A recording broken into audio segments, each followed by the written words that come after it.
Hello, I'm Philip Stoten. Welcome to Scoop Talk at SMTAi. I'm joined by Tom from Fuji. Thanks for stopping by to chat. Thanks for having us, Phil. We've been talking all day about Industry 4.0, and it seems to be what we talk about at these shows constantly. But beyond just the high-level stuff, there's a whole bunch of enabling technologies that are allowing us to get to that. Tell me where Fuji's involved in that. That's a good question, and we spend a lot of time concentrating on what I call the contributors to 4.0. Machine to machine, machines communicating with each other, that's all there. That technology is there already today. Fuji, like several others, already play an important part in that. But I think when people think of smart factory and 4.0, they have to look at the contributors that go into that. And there's a lot of other contributors, whether it be equipment maintenance, uptime, auto loading, auto maintenance of the factory in general. Those things all have to be taken into consideration. And unless you have the automation tools to do that, you're not really closing the loop, so to speak, on the smart factory. And what that allows, the automation tools allow you to do is to reallocate manpower and headcount into other areas of the company where they can be more beneficial. So by automating a lot of those support mechanisms, I think is really where you can contribute greatly to 4.0. Yeah, and I guess you've been doing that for some time. Absolutely. Is there a point where you had to make those connected and have that data collection part, or was that always there and it was just a question of there's a point where you have to have that, but that is part of it. I mean, without having the data collection point, this is all for naught, right? Yeah. But those automation tools give you the traceability, they give you the continuity, knowing when machines are maintained, knowing when heads are maintained, knowing what your parts count rates are and all that. That's all been the gathering of the big data all along. It's just critical that those components also cater to that. I think that's where a lot of the industry is missing it. I've spent this year in the US and I spent a lot of time at the EMS factories, and when I talk to them about Industry 4.0, I get two reactions. One is this kind of blank look, and I explain, and then it makes sense, and they're on the automation journey, and they might have called it Manufacturing 4.0 or IoM or IoT or something like that. The other one is, we're really into this, but we don't know how to get started. Where's that little project we can get going on? Is that what you get? We get the same thing. That's a very, very common point. And the end users, the large EMS companies, people you're talking to as well, are looking for that guidance. Where do we go? Our customers are starting to ask for it.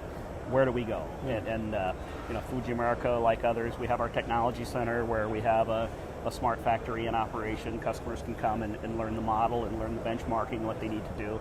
But it's really finding the customers that are going to make the investment in it as well. If they have a driving customer, if they have a reason to implement, they will go ahead and do it. Until that point comes, it's really, I relate it to where ESD was 15 years ago, or why do we need wrist straps, why do we need grounding, something, and until you really see it, and really get into a situation where you do need to reduce headcount or reallocate headcount, that's when it becomes a reality, I think. Yeah. And in terms of the market, what are the markets doing here in the US? We're both going to be in Guadalajara next week. What's it like in Central America? In general, the market's good. We are seeing a little bit of a lag in customers to the ordering process. They're still spending money. They're being cautiously optimistic. I know we're in an election year and whatnot. That goes without saying.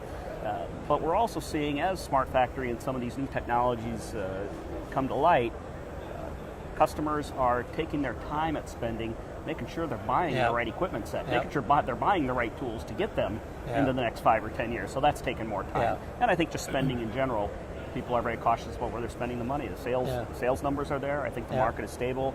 You guys see the PC board business, you see the chip component business.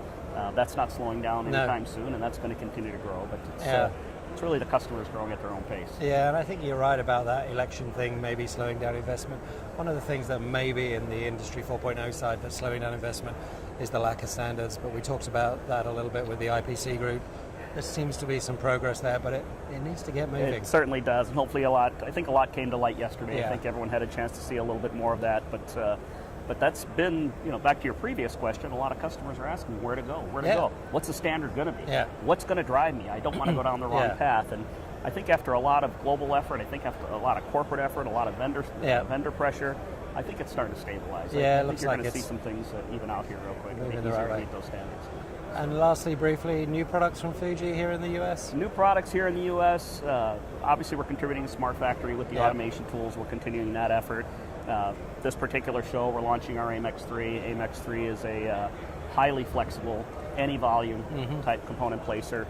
Fuji's Dynahead gives you true all-in-one capabilities. A lot of things we're able to do within the head itself of the equipment, but yet catering to your operator friendliness and again, just simple ease of operation. I think that's what the industry is looking for, is to get into these new technologies.